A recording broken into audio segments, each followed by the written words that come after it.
Yesterday, we told you how Donald Trump's legal problems are increasing. Today, we have more news about his mounting legal troubles. The former president has been indicted once again.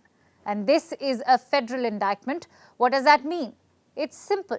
Donald Trump now faces federal criminal charges, at least 7 of them from obstruction of justice to those under the Espionage Act.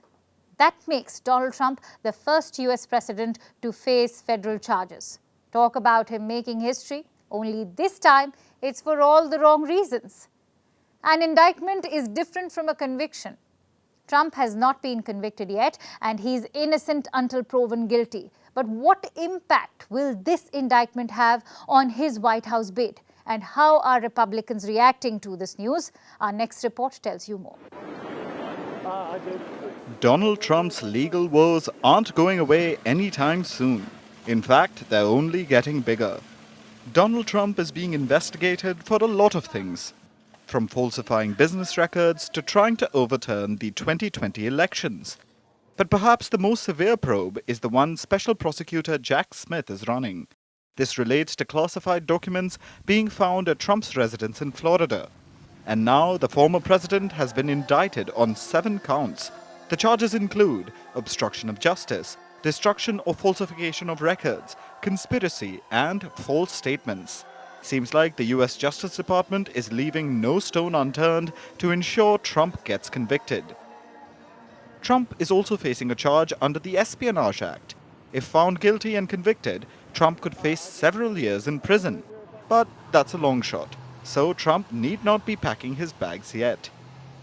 Last year, the FBI seized some 11,000 documents from Trump's residence, Mar-a-Lago. About 100 of these documents were termed classified, and some were even labeled top secret.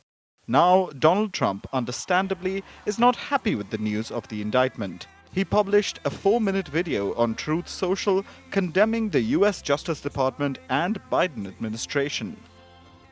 Very sadly, we're a nation in decline, and yet they go after a popular president, a president that got more votes than any sitting president in the history of our country, by far, and did much better the second time in the election than the first. And they go after him on a boxes hoax, just like the Russia hoax and all of the others. It's just been going on for 7 years. They can't stop, because it's election interference at the highest level. There's never been anything like what's happened. I'm an innocent man. I'm an innocent person. Republicans have also come out and vehemently condemned Trump's indictment. House Speaker Kevin McCarthy said it was unconscionable for a president to indict the leading candidate opposing him. He also said that Republicans in the House of Representatives will hold this brazen weaponization of power accountable. Trump's primary rival, Ron DeSantis, said, "We have for years witnessed an uneven application of the law depending on political affiliation." But with Trump's indictment, the GOP primary could become all about him and the alleged political vendetta that he's a so-called victim of. The indictment, in fact, is expected to give Trump a boost in the polls. It's also predicted to give him a bump in fundraising ahead of the GOP primary. So while his legal troubles are dragging Trump down, his political prospects are on the rise. Trump is leading the pack of contenders within the Republican Party for the next presidential ticket. If things stand as the way they do right now, he will comfortably win the Republican nomination. Almost 50% of Republican primary voters are rallying behind the former president. Ron DeSantis is a distant second, with just about 19% of the support. Even if Trump were to be convicted of any of the charges leveled against him, he would still be eligible to run for the White House. And who knows, Trump could very well make a comeback to the White House, his legal troubles notwithstanding. Because you can only discount Trump at your own risk. Just ask the Democrats.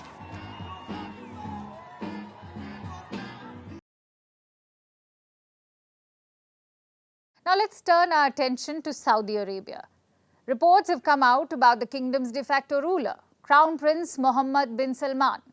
Reports about MBS and his anger towards the US. You'll remember that last year, US President Joe Biden had gone to Saudi Arabia. He engaged in fist bump diplomacy. tried his best to bring a thaw in the frosty ties with the kingdom. It's because Biden wanted something. He wanted Riyadh to maintain a steady oil output. That did not happen, and Biden vowed there would be consequences to Saudi Arabia's decision.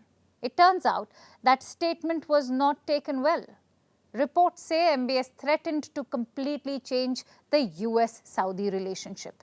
He allegedly said he would impose significant economic costs on the US if it retaliated against the oil cuts. The Crown Prince's fury was revealed in leaked US documents. American officials have said they are not aware of the threat. They also added it could have just been a moment of anger, that it did not reflect the big picture. That explanation seems fair. But what the US has done since then seems to suggest that it was aware of the Saudi prince's rage and it took MBS's threat seriously. Let's look at what has happened since Biden vowed to punish Saudi Arabia for slashing oil output. Saudi has said it will cut output again. There have been no consequences imposed by the US. In fact, it seems Washington is doing its best to mend ties. Even though Biden has not visited the kingdom, a lot of his officials have. High-profile ones like National Security Advisor Jake Sullivan and CIA Director William J. Burns. The latest top official to visit is US Secretary of State Antony Blinken. Blinken met MBS Saudi Foreign Minister Faisal bin Farhan and a host of leaders from the Gulf nations. They spoke of increased cooperation and improving ties. That doesn't sound like the consequences Biden had promised.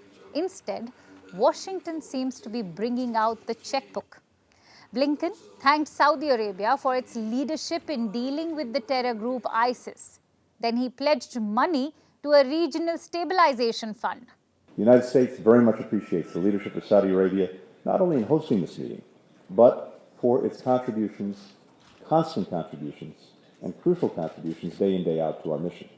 Today, we're announcing a funding goal for the Stabilization Pledge Drive of just over $601 million. And I'm announcing that the United States is committing $148.7 million to that fund. This support will meet critical needs that Syrians and Iraqis themselves have identified. Addressing vulnerabilities previously exploited by ISIS. But it looks like Riyadh wants more than that. Saudi Arabia wants the US to help it set up its domestic nuclear program. Washington has been wary about this. It thinks this risks nuclear proliferation in West Asia. But Riyadh is adamant. On the issue of nuclear cooperation, it's no secret that we are developing our domestic civilian nuclear program. We would very much prefer to be able to have the US as one of the bidders for that program. There are others that are bidding, and obviously we would like to build our program with the best technology in the world. And that will require a certain agreement to be in place. We have differences of opinion. So we're working on finding a mechanism for us to be able to work together on civilian nuclear technology. The Saudi foreign minister warned that there are others bidding too, and that may have been a reference to China. Beijing has stepped up its activities in West Asia. It recently brokered a diplomatic deal between Saudi Arabia and Iran. President Xi Jinping visited Saudi Arabia for a grand Arab nation summit. It is possible that China is looking to move into America's traditional backyard, and that may be why Washington is rushing to mend ties with Saudi Arabia. We began by telling you how one leaked US document mentioned MBS's anger. A second leaked document spoke of his plans. Riyadh allegedly planned to buy drones, missiles, and mass surveillance systems from Beijing. That would have meant a shift from the decades of security relations with the US, cutting the strongest bond between the two nations, the military ties. Could that have been the tipping point? And could it have made the US realize everything it could lose by angering MBS? It would explain the U-turn in US diplomacy and why, despite Biden's threat of making MBS a pariah, the US seems to be currying favor with the Crown Prince once again. Let's shift focus to the battlefield in Ukraine. Kyiv's much-awaited counter-offensive is underway. Ukraine's soldiers are attacking Russian positions. They are taking the battle to Russia. Ukraine's focus is on the southeast. So what is Zelensky's plan? And how will Russia respond? More importantly, who's in a better position to gain the upper hand? Is this the beginning of the end? Or will the offensive only worsen the stalemate? Our next report tries to find the answers. This is not what you'll expect when you hear the word counter-offensive. Ukraine's soldiers are urging silence. Instead of a loud bang, they prefer stealth. A lot is riding on this counter-offensive. It could define the trajectory of this conflict and determine the future of Ukraine itself. Ukrainian forces have spent 6 months preparing for this. They're armed with Western weapons and training. What are their goals? They want to push the Russian forces back as much as they can. Currently, Russia controls 20% of Ukraine's territory. The aim to win back everything is a long shot, so Ukraine's approach will be more targeted. These bridges could be among the potential targets. The Kerch Strait Bridge and the land bridge through Zaporizhzhia. They're vital for Russia. They enable access to Crimea, and they're used as supply routes for the Russian military. Dealing a blow to Russia here would handicap its forces. Ukraine tried to inflict some damage there, but the Russians say they repelled a major attack. At 1:30 a.m. today, the enemy attempted to break through our defenses in Zaporizhzhia. The enemy was detected in time by our reconnaissance forces, and a preventive strike was delivered by our artillery and aviation forces and using anti-tank weapons. Russia isn't defenseless. Its troops remain deeply entrenched in their positions, and additional forces have reinforced Russian front lines. Ukraine wants to liberate these areas, but that's just half of the job. The real test for Ukraine will be if they can hold on to the territories and fend off any Russian attempts to stage a comeback. Ukraine's Western backers will be closely watching this. The coming weeks could determine their next steps. For them, a successful offensive means tangible gains on the battleground. If Kyiv manages to push the Russians back, it might open doors for more military support, and perhaps even an upper hand in future negotiations. Ukraine's main backer remains committed. On commitments to Ukraine, long-term security to deter future aggression after this war ends is the goal. And we're advancing this goal by providing them the support Ukraine needs now on the battlefield and helping them strengthen their military over the long term. The entire G7. Biden has got Ukraine's back. But if the counteroffensive fails, even the US may feel the pressure. In that case, Russia would have a clear edge. The conflict will remain frozen, and perhaps Russia would be in a position to push for lasting changes, ones that'll redraw Ukraine's borders. That'll be unacceptable for Zelensky, who has vowed to retake all the lost territories. We are in constant communication with our military, the commanders of the Khortytsia and Tavria groups of forces, with all those involved in the most heated combat areas. Donetsk region faces very tough battles. Zelensky's prestige is on the line. For more than a year, he has spearheaded Ukraine's defense. This counteroffensive is a rare chance for him to shift the momentum and perhaps influence the outcome of this war. His political future, too, is on the line right now. Talking about things that are making a comeback, the El Nino is back. The world has officially entered an El Nino phase. But there's nothing to cheer about. In fact, there's a lot to worry about. Let me explain. In Spanish, El Nino means the little boy. South American fishermen first noticed it in the 1600s. It is a natural climate pattern born out of unusually warm waters in the eastern Pacific. There's also the La Nina, which means little girl in Spanish. La Nina is a cold event, the exact opposite of El Nino. El Nino and La Nina keep alternating, typically for months and even years. However, scientists are not sure what kicks off this cycle. So basically, we had 3 years of La Nina, a cooler weather pattern. Now we are going to deal with El Nino, its hotter counterpart. Now the thing about El Nino is that it is a weather pattern. It is not like a storm. It doesn't hit immediately. Global temperatures typically increase during an El Nino episode. So what it fuels is extreme weather. The stronger the El Nino, the stronger the extreme weather impacts. The last time we saw a strong El Nino in full swing was 2016. So it has been a few years now. But 2016 was the hottest year on record. And scientists believe 2024 will be no different. In fact, it could be one for the record books. 2024, I think, is a year that if you're looking for a potential global record in terms of temperatures and El Nino with the continued warming since the 2016 El Nino, could lead to 2024 being one for the record books. But that is, of course, no means a guarantee because weather and the randomness of our atmosphere still plays a part. So 2024 could become the world's hottest year.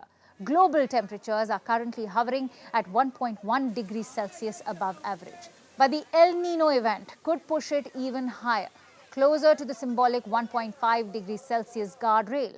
If that happens, climate alarm bells will be ringing hard.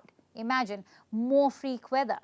Most of the warmest years on record that we've seen in the past have happened due to the influence of El Nino because it gives that little bit extra push onto the global temperatures on top of the warming that we're already causing due to human-caused climate change.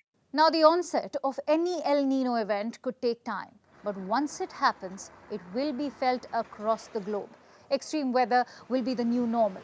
So, heavy rainfall in South America, drought in Australia and Asia, drought-like conditions in the Horn of Africa, and tropical cyclones in the Pacific. If we go by past experiences, there will be a huge human and economic cost too. The last strong El Nino in 1998 cost the world $5 trillion.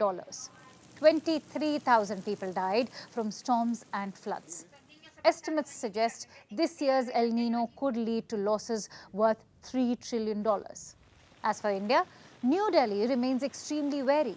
El Nino could disrupt India's monsoons and impact crop prices, thus fueling inflation.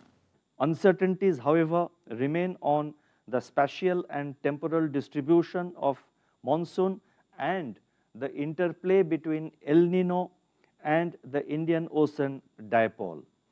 Geopolitical tensions, uncertainties around the monsoon and international commodity prices, especially sugar and rice and also crude oil, and the volatility in global financial markets pose upside risks to inflation. Agriculture is a key cornerstone of India's $3 trillion economy. Annual monsoon is crucial to its food output, so any impact on India's monsoon could be devastating. Monsoon may have reached the southern state of Kerala a week later, but the meteorological department is not worried yet. They say India will receive normal rainfall. So the El Nino is back for now. It may be called the little boy in Spanish, but it is definitely having a big impact on the world. As the El Nino returns, extreme weather is not far behind, and countries must gear up to deal with it. And with that, I bring you Vantage shots, images that tell the story. If the pictures from New York were not apocalyptic enough, smoke from Canadian wildfires have now blanketed the US capital. Washington, D.C. is now choking on smog. Meanwhile, Ukrainians are using boats to cross the streets after the Kakhovka Dam blast caused floods in parts of South Ukraine. And how many ducks are good for luck? Hong Kong says 2. Giant inflatable double ducks set sail in Hong Kong as an artist believes they will bring good luck to the city. And finally, what makes June 9th significant? On this day in 1934, Donald Duck made his first movie appearance. The character featured in Walt Disney's The Wise Little Hen. Donald Duck is Disney's most popular character. With his trademark shirt and bow tie, he even became the most published comic book character in the world, besides superheroes. That's all I have for you today on Vantage, but do catch Flashback tomorrow at 8 p.m. IST. Thank you so much for watching. Have a great weekend. Palki Sharma will be back with Vantage on Monday.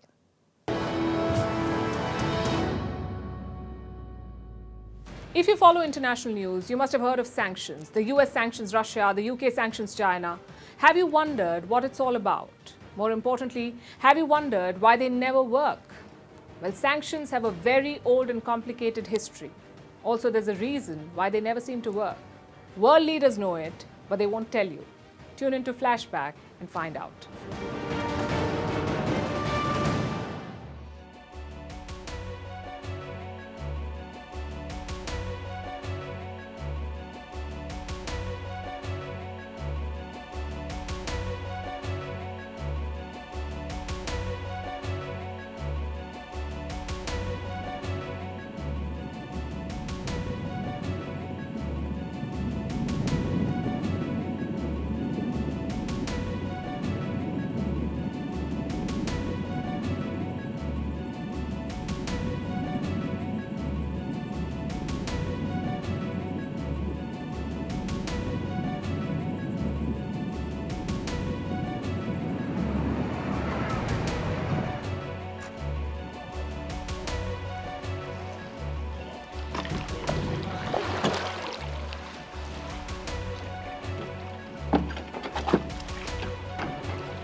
The US and Russia are dangerously close to an armed conflict.